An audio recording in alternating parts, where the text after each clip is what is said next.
kurang berhasil menjadi film horor yang sememorable film-film sebelumnya karena ceritanya yang kurang digodok dan berkesan.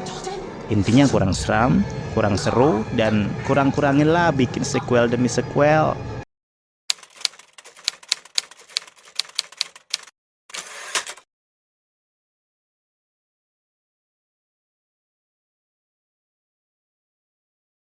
I'm seeing crazy stuff. Salam sinema, sahabat sinemalogi.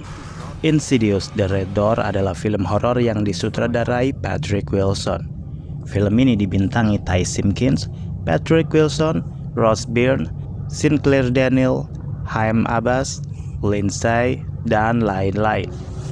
Insidious The Red Door bercerita tentang keluarga Lambert 10 tahun setelah peristiwa mengerikan yang terjadi di film Insidious Chapter 2 tahun 2013.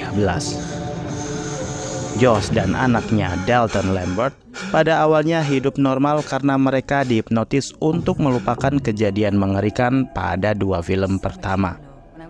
Namun hubungan keduanya retak. Setelah ibu Josh meninggal, para makhluk astral yang mereka kubur di masa lalu mulai datang dan kembali menebar teror. Pasangan ayah dan anak ini pun harus kembali sekali lagi menuju The Further untuk menghentikan teror tersebut. Kalian bisa membantu kami dengan klik tombol Super Thanks di bawah video. Kami akan sangat berterima kasih atas berapapun nominal saweran yang kami terima. Saya belum sempat nonton ulang Insidious Chapter 2 yang tayang 10 tahun lalu, jadi agak lupa-lupa ingat dengan jalan ceritanya. Mungkin begitu juga dengan apa yang dialami oleh karakter Josh dan Dalton yang juga berusaha untuk mengingat kembali atas ingatan-ingatan mereka yang terhapus. Saking kebanyakan momen-momen mengingat kembali kenangan, film yang awalnya sempat dikasih subjudul The Dark Realm dan Fear the Dark ini menjadi melebar di awal. Terlalu kelamaan bernostalgia. Bahkan ada yang seperti terlihat mencoba mengulang kembali momen ikonik dari film pendahulu. Jadinya malah mengorbankan porsi babak ketiga yang terasa banget kedodorannya. Bahkan di antara momen-momen horor yang dihadirkan, saya hanya merasakan 1 kali adegan yang berkesan, dan sisanya hanya pengulangan-pengulangan yang sudah pernah. Cerita tentang trauma masa lalu yang disampaikan di film ini tidaklah buruk. Endingnya juga lumayan memuaskan untuk ukuran konflik yang hampir sama dengan film pendahulunya.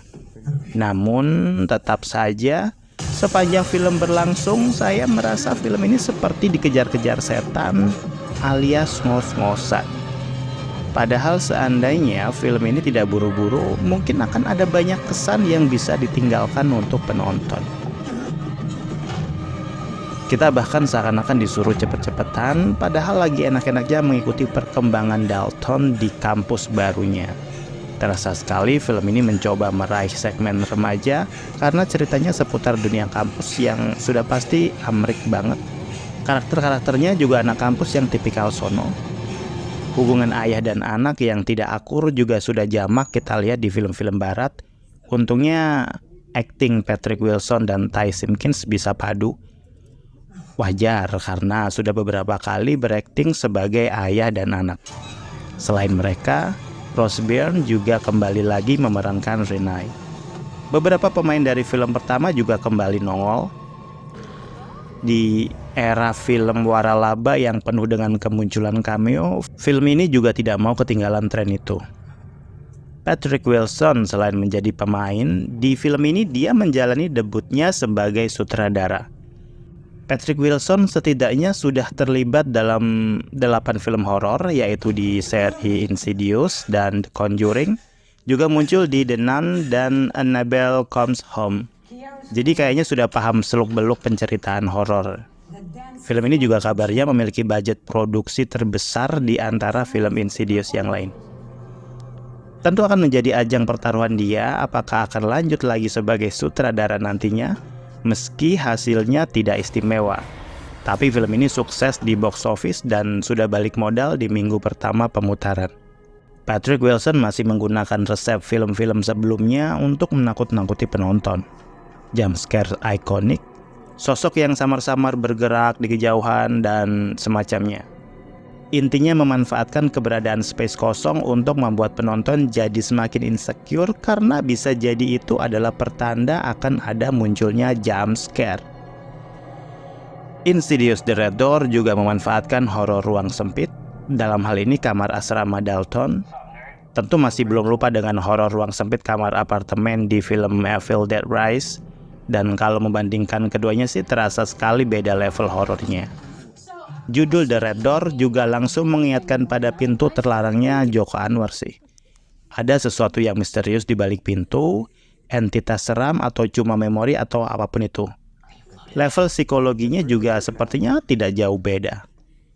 Soal scoring, saya ngerasa Insidious tidak memiliki musik scoring yang membekas di hati. Berbeda dengan Saw atau The Conjuring, Insidious justru menggunakan musik-musik dari beberapa lagu yang lama-kelamaan bisa bikin ciut juga saat mendengarnya.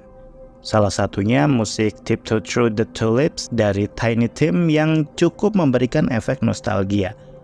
Tapi sebagai penambah nuansa keseraman, lagu ini tidak masuk. Karena hanya menciptakan atmosfer horor tapi tidak untuk mengejutkan atau menakut-nakuti. Apalagi untuk sebuah jump scare.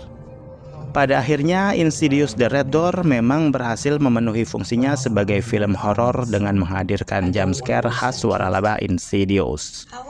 Namun, The Red Door kurang berhasil menjadi film horor yang sememorable film-film sebelumnya karena ceritanya yang kurang digodok dan berkesan. Intinya kurang seram, kurang seru, dan kurang-kuranginlah bikin sequel demi sequel.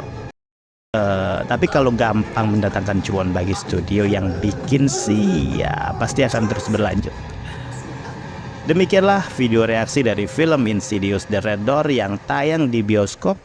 Silahkan like, komen, dan subscribe. Cek akun media sosial Sinemalogi. Dan jangan lupa, bersinema dahulu, bersenang-senang kemudian.